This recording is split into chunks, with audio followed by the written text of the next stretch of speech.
திருச்சிற்றம்பலம்.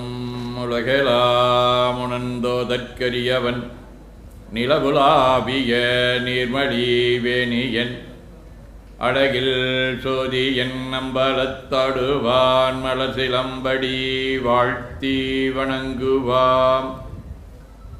போற்றுதலுக்கும் நாளும் நம்மை நன்னெறிப்படுத்தலுக்கும் உரிய அருள்மிகு அம்பலவான பெருமான் ஆலம செல்வர் அம்மையப்பருடைய இன்னருளாலும் உயிர்க்கு துணையாக திகழ்ந்து கொண்டிருக்கும் சமயக்குறவர்கள், திருமுறையாசிரியர்கள், நாயன்மார்கள், சந்தானக்குறவர்கள், ஆதீனக்குறவர்கள், திருவள்ளுவர் தொல்காப்பியராதிய சான்றோர் பெருமக்களுடைய நல்லருளாலும் திருக்கைலாய பரம்பரை மெய்கண்ட சந்தானம் பேரூர் ஆதீனம் ஆதி குருமுதல்வர் சாந்தலிங்க பெருமானுடைய தன்னருளாலும் குருவருளாலும் எல்லோரும் எல்லா நலங்களும் பெற்று வாழ வாழ்த்தி மகிழ்கின்றோம்.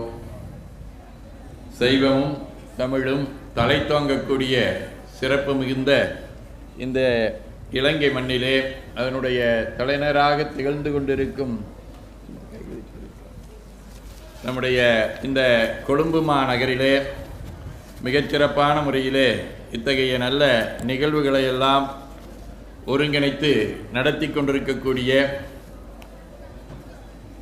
இந்து சமய கலாச்சார அலுவல்கள் திணைக்களத்தின் அனுசரணையில் ஸ்ரீலஸ்ரீ ஆறுமுக நாவலர் சபையினுடைய ஏற்பாட்டில் அகில இலங்கை இந்து மாமன்றம், உலக சைவ பேரவை இலங்கை கிளை, இந்து வித்யாவிருத்தி சங்கம், கொழும்பு விவேகானந்த சபை, இலங்கை சைவநெறிக் கழகம், ஈழத்து திருநெறி தமிழ் மன்றம், வடகொழும்பு இந்து பரிபாலன சங்கம், கதிர்காமம் யாத்திரிகர் தொண்டர் சபை, காக்கைத்தீவு இந்து மன்றம், இலங்கை சைவநெறி தொண்டர் கழகம், இலங்கை சைவ சித்தாந்த திருமன்றம், வத்தலை அகரம் சைவ பொதுப்பணி மன்றம், வத்தலை மாணிக்கவாசகர் அறப்பணி மன்றம், உலகெல்லாம் சிவமயம் ஆன்மீக பீடம் இலங்கை, அருள்மிகு பொன்னம்பலவானேஸ்வரர் திருக்கோயில் நிர்வாக சபை, மோதர அருள்மிகு வெங்கடேஸ்வர மகாவிஷ்ணு கோயில் நிர்வாக சபை, அருள்மிகு மயூராபதி பத்ரகாளியம்மன் திருக்கோயில் நிர்வாக சபை, பம்பலப்பிட்டி சம்மாங்கோடு அருள்மிகு மாணிக்க விநாயகர் கோயில் நிர்வாக சபை, பம்பலப்பிட்டி வஜீரா அருள்மிகு பழைய கதிரேசன் கோயில் நிர்வாக சபை, கொட்டாஞ்சேனை அருள்மிகு வரதராச விநாயகர் கோயில் நிர்வாக சபை, கொழும்பு 13 அருள்மிகு கதிர்வேலாய சுவாமி திருக்கோயில் நிர்வாக சபை, கொம்பனி திரு அருள்மிகு சிவசுப்பிரமணிய சுவாமி திருக்கோயில் நிர்வாக சபை, நூரி அருள்மிகு முத்துமாரியம்மன் ஆலய நிர்வாக சபை ஆகிய சைவத்தையும் தமிழையும் இரு கண்ணெனக் கொண்டு போற்றிக் கொண்டிருக்கும் அனைத்து அமைப்புகளை சார்ந்த அன்பர்களும் இணைந்து நடத்தக்கூடிய இந்த நல்ல நிகழ்வுக்கு வருகை புரிந்து சிறப்பித்திருக்கக்கூடிய இந்த அமைப்புகளுடைய தலைவர், செயலர், பொருள் உள்ளிட்ட அன்பர் பெருமக்கள், இந்த நல்ல நிகழ்விலே பங்கேற்று சிறப்பித்துக் கொண்டிருக்கக்கூடிய ஆறுமுக நாவலர் சபையை சார்ந்த மாணவ செல்வங்கள், இன்றைய திருமுறை மெய்கண்ட சாத்திர பல்தேர்வு பொது அறிவு போட்டியிலே பங்கேற்று சிறப்பித்திருக்கக்கூடிய மேல்நிலைப் பிரிவு மாணவர்கள், இடைநிலைப்பள்ளி மாணவர்கள், அவர்களையெல்லாம் நெறிப்படுத்தி இருக்கக்கூடிய ஆசிரியர் பெருமக்கள், அவருடைய பெற்றோர்கள், அன்புளம் சான்ற அன்னையர்கள், பண்புளம் சான்ற பெரியோர்கள், தெய்வநலம் சான்ற குழந்தைகள் ஆகிய அனைவருக்கும் நம்முடைய உளங்கனிந்த பாராட்டுக்களையும் வாழ்த்துக்களையும் தெரிவித்துக் கொள்கின்றோம். நம்முடைய இந்த நல்ல நிகழ்வை ஒருங்கிணைத்து நெறிப்படுத்தி வளர்ந்து கொண்டிருக்கக்கூடிய பாராட்டுதலுக்குரிய வைத்திய கலாநிதியாகவும் நல்ல சைவமும் தமிழும் தலை தோங்க வேண்டும் என்கின்ற பேரவா கொண்டும் உழைத்து கொண்டிருக்கக்கூடிய பாராட்டுதலுக்குரிய பிரதாபன் ஐயா அவர்களே, அவருடைய குழுவினர்களே, உங்கள் அனைவருக்கும் முதற்க நம்முடைய வணக்கங்களையும் வாழ்த்துக்களையும் தெரிவித்துக் கொள்கின்றோம். இன்று நம்மை எல்லாம் மீண்டும் ஒரு 1500 ஆண்டுகளுக்கு முன்னாலே கொண்டு சேர்க்கக்கூடிய வகையிலே பல நிகழ்வுகள் நடைபெற்று வருகின்றன. ஒரு காலத்தில் நம்முடைய தமிழகத்தில் ஒரு இருண்ட காலம் இருந்தது. அந்த இருண்ட காலத்தில் தமிழ் புறந்தள்ளப்பட்டது, மகளிர்கள் புறந்தள்ளப்பட்டார்கள், இசை புறந்தள்ளப்பட்டது. இந்த மூன்றும் புறந்தள்ளப்பட்ட காலத்தில் மீண்டும் அங்கே ஒரு எழுச்சி மிக்கதாக இருக்கக்கூடிய சமய மறுமலர்ச்சி ஏற்படுத்தியவர்கள் திருநாவுக்கரசு பெருந்தகையும் திருஞான சம்பந்தரும். அவருடைய காலத்தில் மீண்டும் நம்முடைய சைவ செந்நெறி தலை தூங்கியது. அவர்கள் திருறிய தெய்வ ஒந்தியின் தமிழ் பாடல்களை ஏழிசையாய் இசைப்பயனாய் இந்நமதவுமாய் திகழ்கின்ற இறைவனுக்கு பன்னின் இசையாலே பாடி மகிழ்ந்தார்கள். ஆடவர்களும் பெண்களும் வரிசையாக நின்று அங்கே இருக்கக்கூடிய பெருமானுக்கு புண்ணியம் செய்வார்க்கு பூவுண்டு நீருண்டு என்கின்ற அடிப்படையிலே பூவும் நீரும் கொண்டு போதோடு நீர் சுமந்து ஏத்தி புகுவார் அவர்பின் புகுவேன் என்கின்ற அடிப்படையிலே எல்லோரும் சென்று இறைவனுக்கு நன்னீராட்டி மலரிட்டு வழிபாடு செய்யக்கூடிய ஒரு மிகப்பெரிய ஒரு மரபு இருந்தது. திருஞான சம்பந்தருடைய காலத்திற்கு முன்னதாக பார்த்தால் பல்வேறு வகையான அமைப்புகள் பல்வேறு வகையான சமய பணிகளை செய்து வந்தார்கள். அந்த மாதிரி இருக்கக்கூடிய ஒரு சூழலில் இன்று மீண்டும் பல்வேறு 25க்கு மேற்பட்டதாகிய சமய அமைப்புகளெல்லாம் நாம் இன்னைக்கு இங்கே ஒருங்கிணைந்து எப்படி நம்முடைய தத்துவங்களை சொல்லுகின்ற போது ஆன்ம தத்துவங்களை 25 என்று சொல்லுவோமோ அது மாதிரி 25க்கு மேற்பட்டதாக இருக்கக்கூடிய அமைப்புகளை எல்லாம் சேர்த்து ஒருங்கிணைத்து ஒரு நல்ல விழாவை நடத்துகின்றார்கள். அந்த நல்ல விழாவினுடைய தலைப்பே மிகவும் மகிழ்வுக்குரியதாக அமைந்திருக்கின்றது. அதாவது சைவ சமயத்தினுடைய தலையாய நூல்கள் திருமுறை, மெய்கண்ட சாத்திரம், போற்றுதும் அருள் விழா. ஏனென்றால் சைவத்தை பொறுத்த வரைக்கும் நமக்கு சொல்லக்கூடியது எது என்றால் எல்லாம் திருமுறை தான். திருமுறையே சைவ நெறி கருவூலம். அதுதான் நம்முடைய பெரியவர்கள் நமக்கு சொல்லி இருக்கின்றது. இந்த திருமுறையினுடைய சிறப்பை சொல்லுகின்ற போது சொல்லுவார்கள், திருமுறையே செந்தமிழின் தேம்பாவகாகும். இங்கே மட்டுமல்ல, கைலாயத்தில் இருக்கக்கூடிய இறைவனும் கூட செவிமெடுப்பது இந்த திருமுறைகள் தான். திருமுறையே சிவபெருமான் கையிலையங்கன் செவிமெடுத்த ஒரு பெருமை மிக்கது. இவர் காதில் தான் கேட்டுட்டு விட்டு போயிட்டாரு அப்படிங்கிறது இல்லாமல் அவர் என்ன செய்தார் அப்படின்னு சொன்னோம்னா, திருமுறையே என்னதாவது தம் கரம்பழுந்த எழுதிய அருள் பெருமை மிக்கது.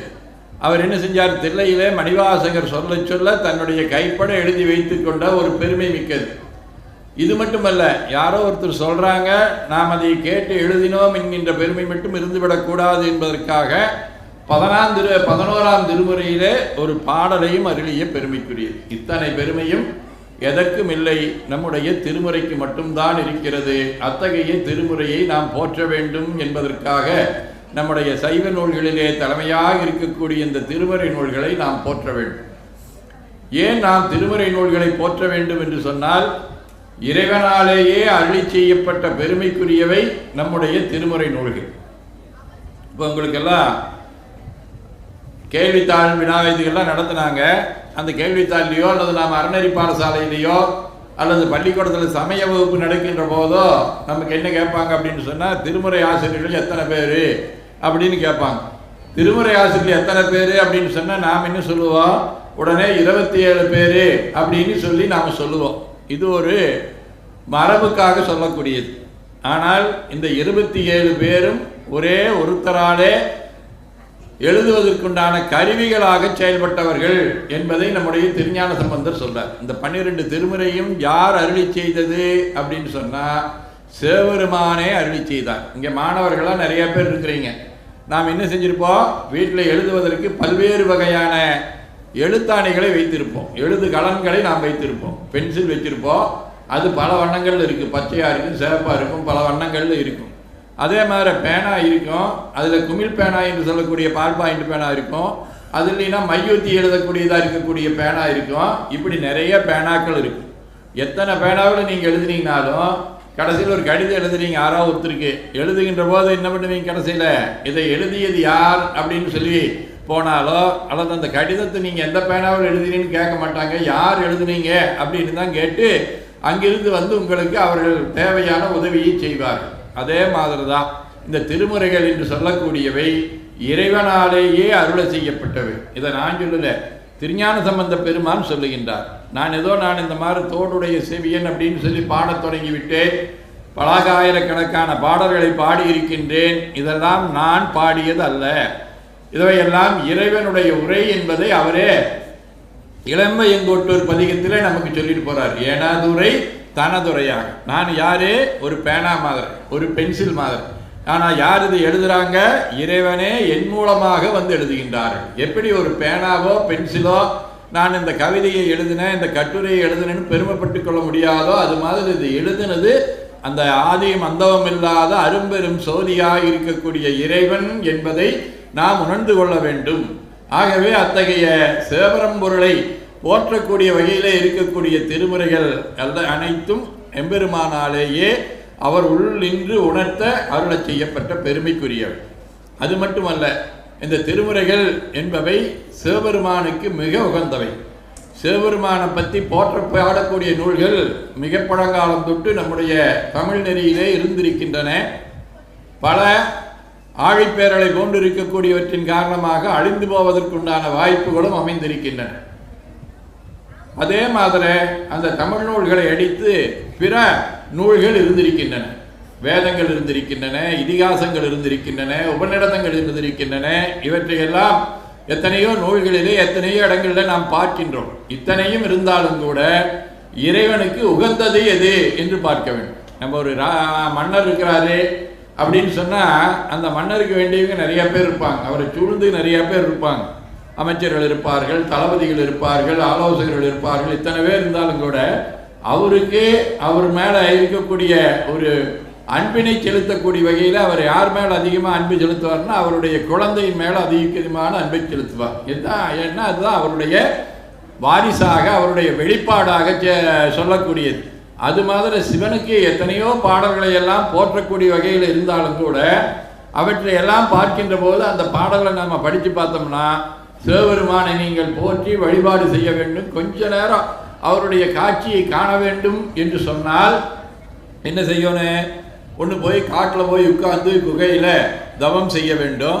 இல்லைன்னா ஏதோ ஒரு இடத்துல சுற்றிலும் நெருப்பை மூட்டி நின்று ஒத்தக்காலில் நின்று பல ஆண்டுகள் இறைவனை பற்றி சிந்தித்து கொண்டிருந்தால் எப்பாச்சும் ஒரு நாளைக்கு பல யுகங்களுக்கு பின்னால் இறைவன் வந்து அருள் பாலிப்பான் அப்படின்னு சொல்லுவாங்க.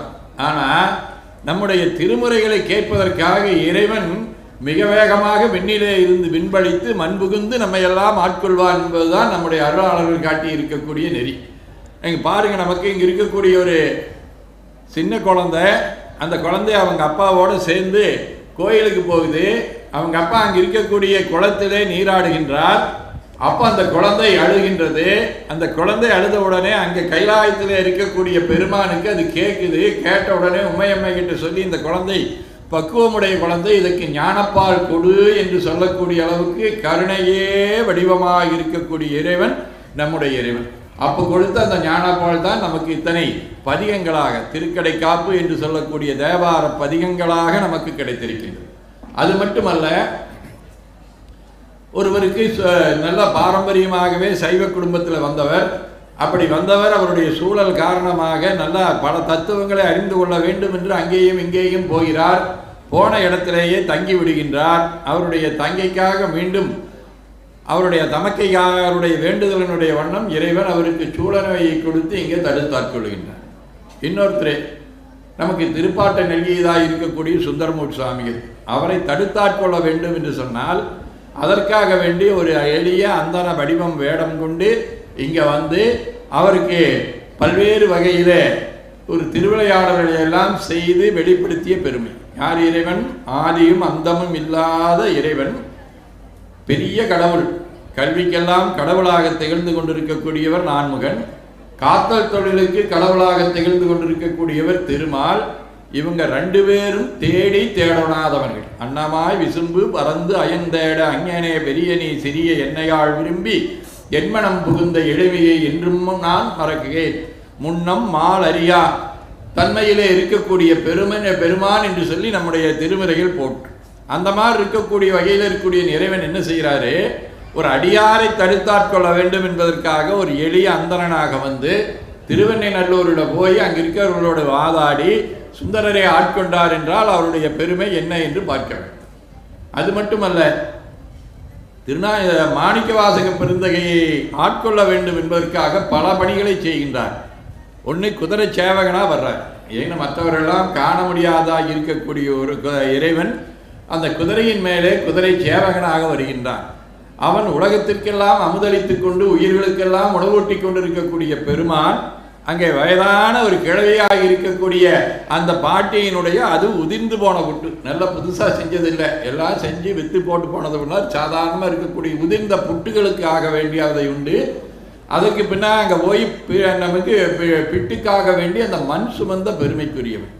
அந்த மண் மட்டும்தான் சுமந்தாரா அப்படின்னு சொன்னால் கூட புண்ணும் சேர்ந்து சுமந்தார். அவர் விளையாடுறதை பார்த்து இறைவன் வந்து அடித்தார். இறைவன் வந்து அடித்த உடனே உலகத்துக்கெல்லாம் அந்த வழி வந்தது. அப்படிப்பட்டதாக இருக்கக்கூடிய அந்த இறைவன் நம்முடைய தமிழ் பாடல்களை கேட்கின்ற போது அதற்காக உகந்து வருகிறார் என்பதைத்தான் நாம் ஒவ்வொரு இடங்களிலேயும் நாம் பார்க்கிறோம்.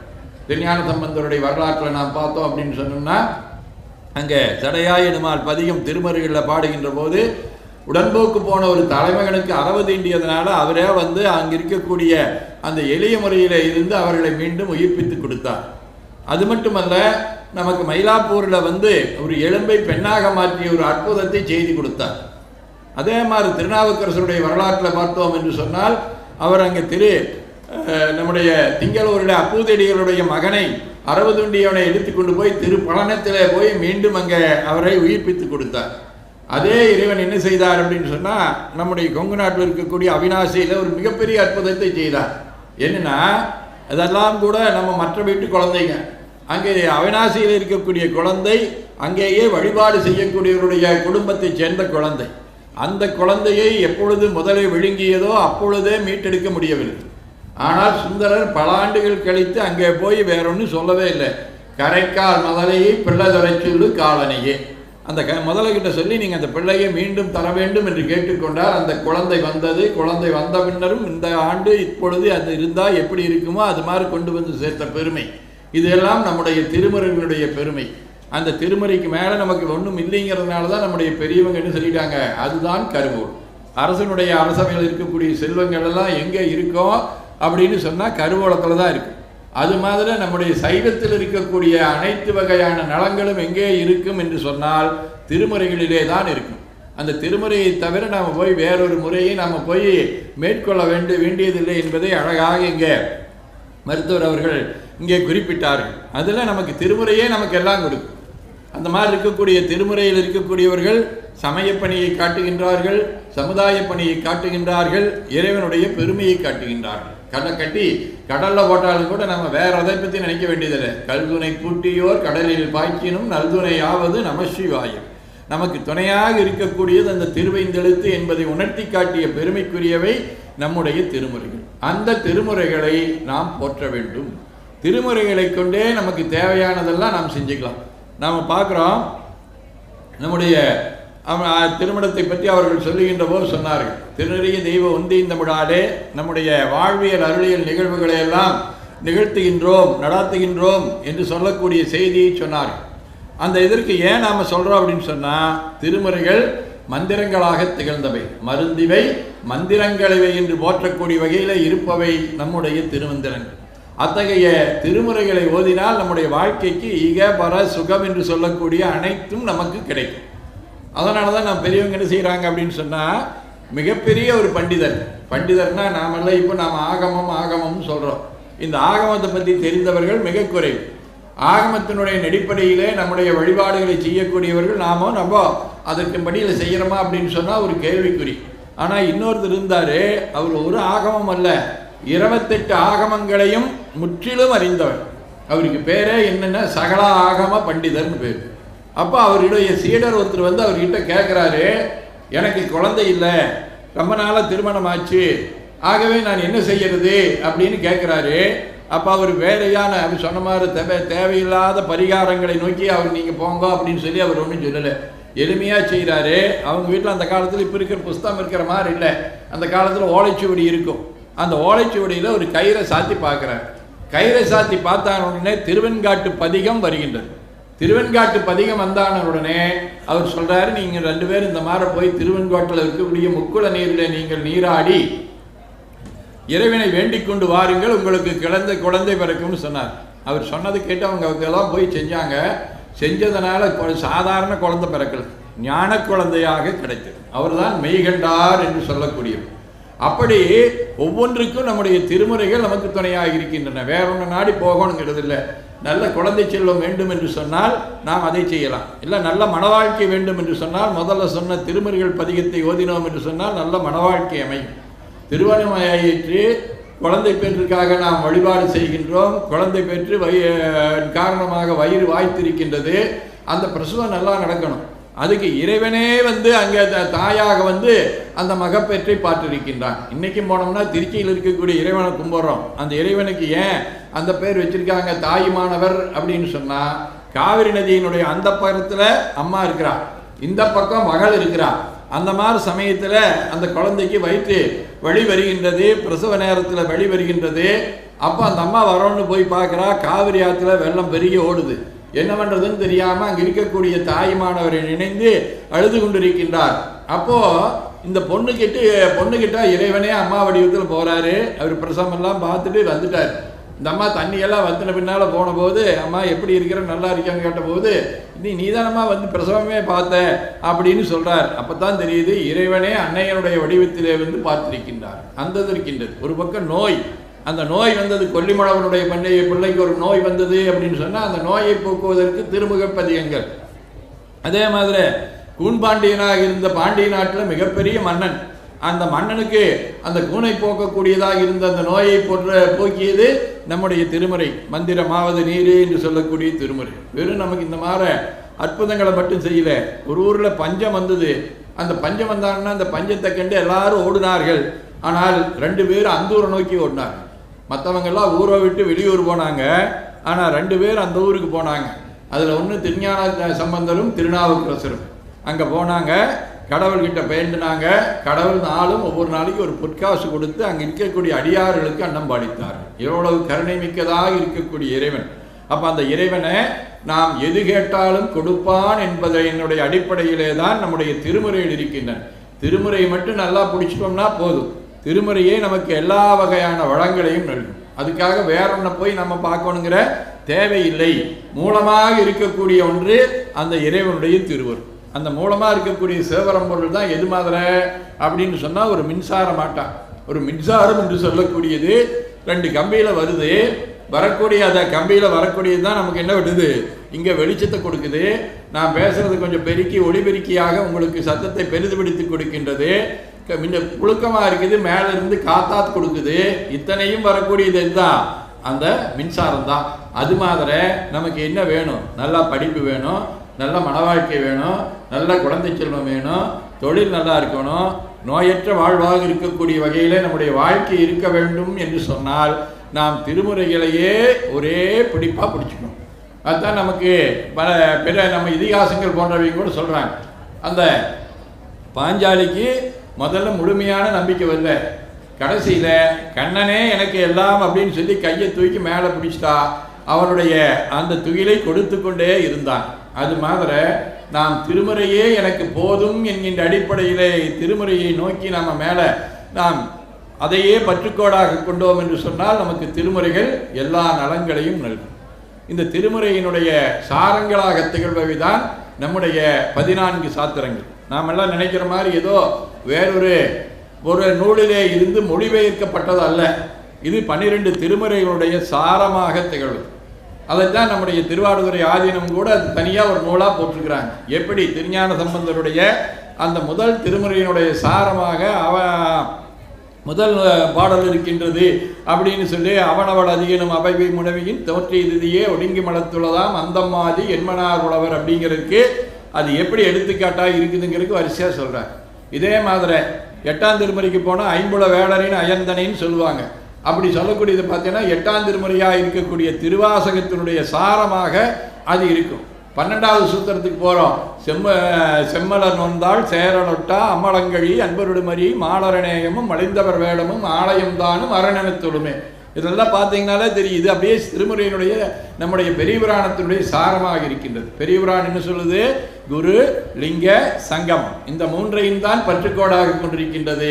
அதை நமக்கு அடியாருடைய பெருமையை அங்கே சொல்லக்கூடிய வகையிலே இருப்பது அந்த 12ஆம் திருமுறை. அதைத்தான் நமக்கு 12ஆம் சூத்திரமாக சொல்றார். அப்போ நம்ம 12 திருமுறைகளும் என்ன என்று சொன்னால் அவையெல்லாம் 12 நூற்பாக்களை நல்கி இருக்கக்கூடிய பெருமை மிக்கவை. மெய்கண்டாருடைய அந்த சிவஞான போதத்தின் 12 நூற்பாக்களும் 12 திருமுறைகளுடைய சாரமாக இருக்கின்றன. அதில் நமக்கு எல்லா விளக்கங்களும் இருக்கின்றன. உலகம்ங்கிறது என்ன, இல்லை நானே கடவுளா, நானே கடவுளுடைய வடிவமாக இருக்கிறேனா அப்படின்னு சொல்லுகின்ற போது அதில் ஒரு நிறைய சிக்கல்கள். அது கொஞ்சம் உள்ளுக்குள்ளே போய் பார்த்தோம்னா ஏன் கடவுள் இப்படி வர்றாரு, ஏன் நான் துன்பத்தை அனுபவிக்கிறேன்னு வரும். அதுன்னு சொன்ன இந்த உலகத்தில் எல்லாமே மாயை, எல்லாமே ஒரு பொய் தோற்றம் அப்படின்னு போகலாமா, இல்லை நான் வேற கடவுள் வேறேன்னு போகலாமா, இப்படிங்கிறதெல்லாம் பார்க்கின்ற போது எளிமையான முறையிலே பதி பசு பாசம் எனப்பகர் மூன்றில் பதியினை போல பசு பாசம் அனாதின்னு திருமூலர் சொல்லுவார். அந்த மாதிரி இருக்கக்கூடிய வகையிலே இவையெல்லாம் நமக்கு தொன்மையானவை, இவை நமக்கு என்றும் உரியவை என்று சொல்லக்கூடிய வகையிலே முப்பொருளினுடைய உண்மையை நமக்கு சொல்லக்கூடியவை இந்த சைவ சித்தாந்த சாஸ்திரங்கள். இவைதான் உலகத்திற்கு மிக பெருமை வாய்ந்ததாக இருக்கக்கூடிய கொடைகளை கொடுத்திருக்கிறோம். இத்தனை தத்துவங்கள் உலகம் முழுக்க நம்ம பேசுகிறோம், எல்லா நாட்டிலையும் தத்துவங்களை பேசுகிறாங்க. அந்த தத்துவத்துக்கெல்லாம் மூலம் எது அப்படின்னு சொன்னால் நம்முடைய பாரத நாடுன்னு சொல்கிறாங்க. அந்த பாரத நாட்டில் இந்த தத்துவங்கள்லாம் எங்கே தோன்றிச்சு அப்படின்னு சொன்னால் பழம் தமிழ்நாட்டில் தான் தோன்றியது.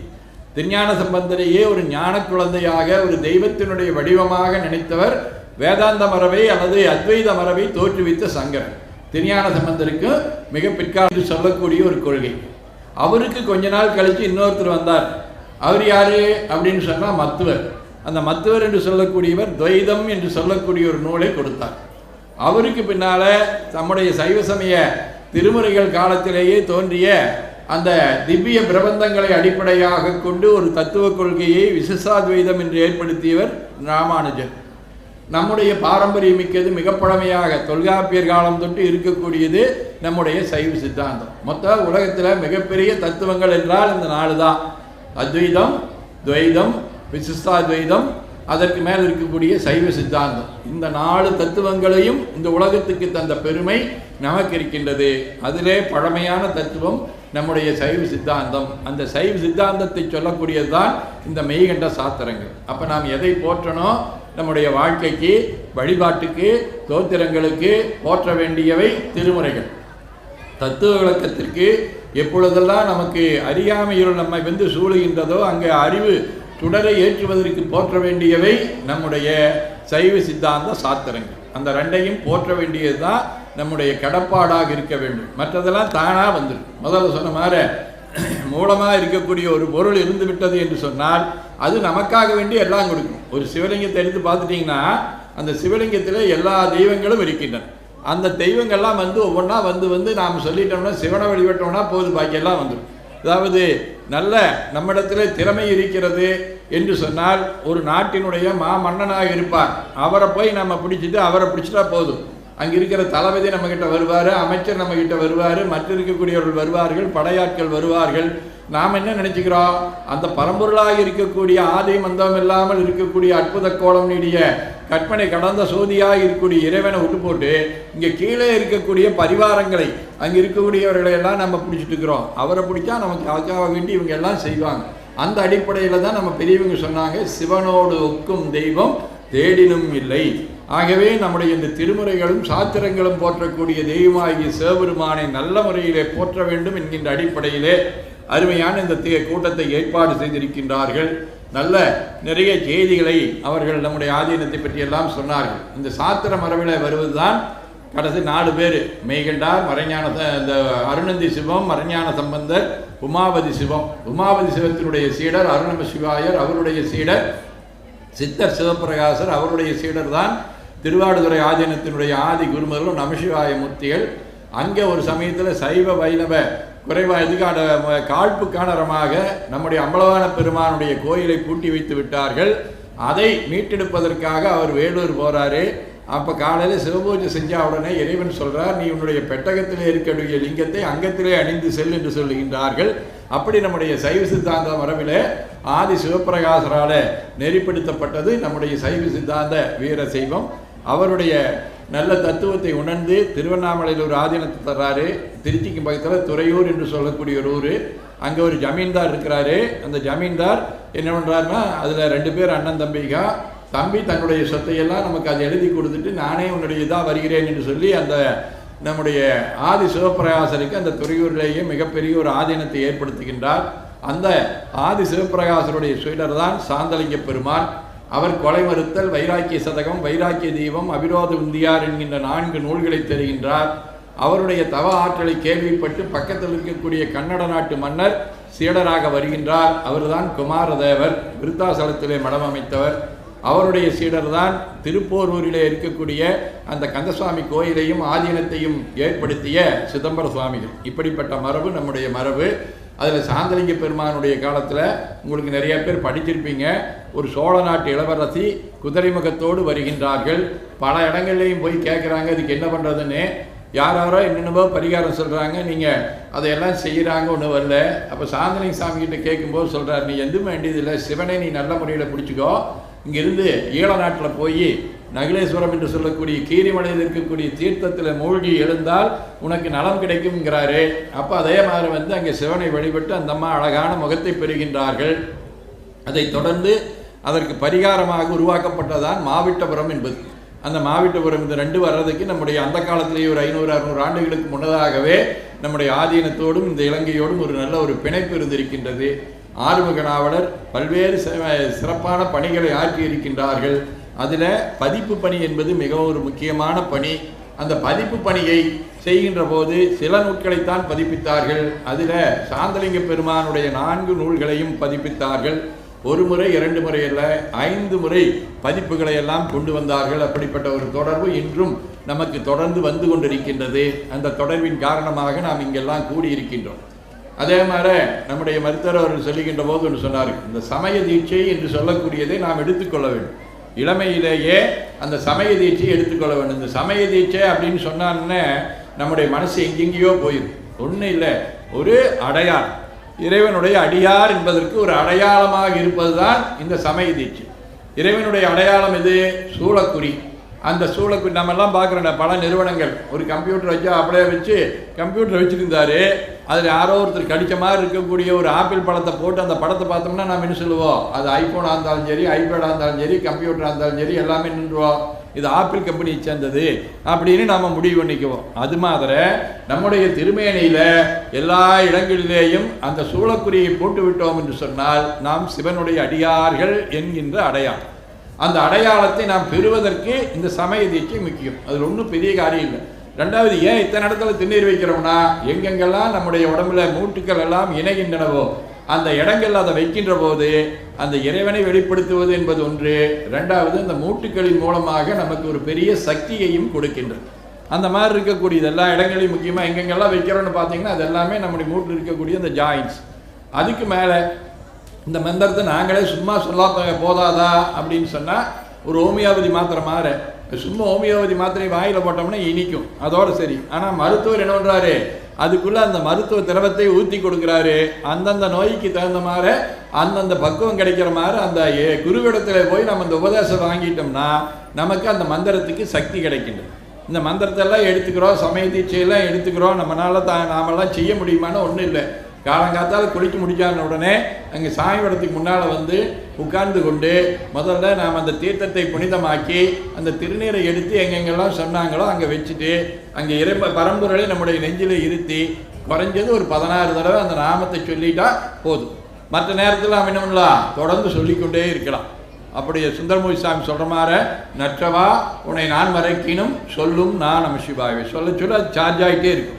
நிறைய பக்கம் பார்க்குறீங்க, இப்போல்லாம் நிறைய பக்கம் சோலார் பேனல் வச்சுருக்கிறாங்க. என்ன ஆகும், எப்போல்லாம் சூரியன் படுதோ பட்டா அப்படின்னா அது ஆட்டோமேட்டிக்காக சார்ஜ் ஆகிக்கும். அது மாதிரி நாம் அந்த மந்திரத்தை என்ன வேணாலும் பண்ணலாம். நின்றாலும் இருந்தாலும் கிடந்தாலும் வென்றாலும் துயின்றாலும் எப்போ வேணாலும் அந்த மந்திரத்தை சொல்லலாம். அப்படி சொல்லுகின்ற போது ஆட்டோமேட்டிக்காக நம்முடைய ஆற்றல், ஆன்மீக ஆற்றல் பெறுகின்றது. அதனால் வாய்ப்பு இருக்கக்கூடியவர்கள் விரைவில் எல்லாரும் அவங்கவுங்க பகுதியில் சமய தீட்சை எடுத்துக்கலாம். ஏன்னா நம்முடைய இதில் சமய தீட்சைக்கும் பாக்கியத்துக்கும் சமயம். நம்முடைய சமயம் இறைவனே அம்மையப்பராக இருந்து அருள்பாலிக்கக்கூடியவர். அதனால் அவரவர்கள் இல்லறத்திலே இருந்த வண்ணமே அந்த இல்லறத்தை செழுமைப்படுத்துவதற்கு துணை புரிவை தான் இந்த மந்திரங்கள். அப்போதைய வீட்டில் அதான் செஞ்சாங்க, எல்லாருடைய வீட்லையும் அதான் செஞ்சாங்க. இன்னும் திருஞான சம்பந்தர் வீட்லேயும் கூட அவங்க முறைப்படி வேதங்களை எல்லாம் சொல்லித்தான் அந்த மந்திரங்களை சொல்லுவது மரபு.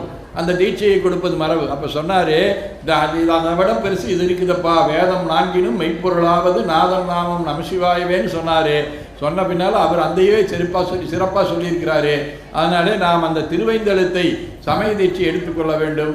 வாய்ப்பு இருக்கக்கூடியவர்கள் அதே போல் சிவபூஜை, அதே மாதிரி சிவபெருமான் ஒரு நமக்கு வாய்ப்பாக இருக்கக்கூடிய வகையிலே ஒரு லிங்க பூஜை சிவ பூஜை எடுத்து வீட்டில் தினம் நாம் செய்யலாம். இதெல்லாம் செய்யறது மிக எளிமையாக செய்தால் கொண்டு, பகட்டு வேண்டியதில்லை, ஆடம்பரம் வேண்டியதில்லை, ஒன்றும் வேண்டியதில்லை, எளிமையான முறையிலே செய்யலாம். ஆகவே இங்கே வருகை வந்திருக்கக்கூடிய மாணவ செல்வங்களும் சரி, பெற்றோர்களும் சரி, வாய்ப்பான காலங்களிலே நீங்கள் அந்த சமய தீட்சையும் சிவதீட்சையும் எடுத்துக்கொண்டு சிவபெருமானுடைய அருளை மேலும் நிறைவாக பெற வேண்டும் என்று கேட்டுக்கொண்டு இந்த நல்ல விழாவிலே நம்மை அழைத்து நாயேனை நாய்சிவை ஏற்றி வைத்தவர் என்று சொல்லி நம்முடைய மணிவாசகர் சொல்வதைப் போல நமக்கும் இந்த சிறப்புகளை எல்லாம் செய்து மகிழ்ந்ததாக இருக்கக்கூடிய அனைத்து சமய அமைப்புகளைச் சேர்ந்த அன்பர்களும் அவருடைய குடும்பத்தாரும் சுற்றத்தாரும் உற்றார் உறவினர்களும் இங்கே கலந்து கொண்டிருக்கக்கூடிய குழந்தை செல்வங்கள், அவருடைய பெற்றோர்கள், ஆசிரியர்கள், இந்த ஊரோர் உலகோர் அனைவரும் எல்லாம் வல்ல அம்பலவான பெருமான் இன்னொருளாலும் சாந்தலிங்க பெருமான் தன்னொருளாலும் குருவருளாலும் திருவும் கல்வியும் சீரும் சிறப்பும் திருவடி புகழ்பாடும் திறமும் நல் உருவும் சீலமும் ஊக்கமும் தாழ்வுறா உணர்வும் கிடையாத கல்வியும் குறையாத வயதும் ஒரு கபடு மாறாத நட்பும் கன்றாத உழமையும் குன்றாத இளமையும் கொள்வன் இல்லாத உடலும் சரியாத மனமன் பகலாத துணையும் தவறாத சந்தானமும் தாழாத கீர்த்தியும் மாறாத வார்த்தையும் தடைகள் வாராத கொடையும் தொலையாத நிதியமும் கோணாத கோலும் ஒரு துன்பம் இல்லாத வாழ்வும் எல்லாம் பல சிவபரம்பொருளின் பாதத்தில் அன்பும் பெற்று வையத்துள் வாழ்வாங்கு வாழ வேண்டும் என்று சொல்லி வாழ்த்தி மகிழ்கின்றோம். போற்றியோம் நம சிவாய.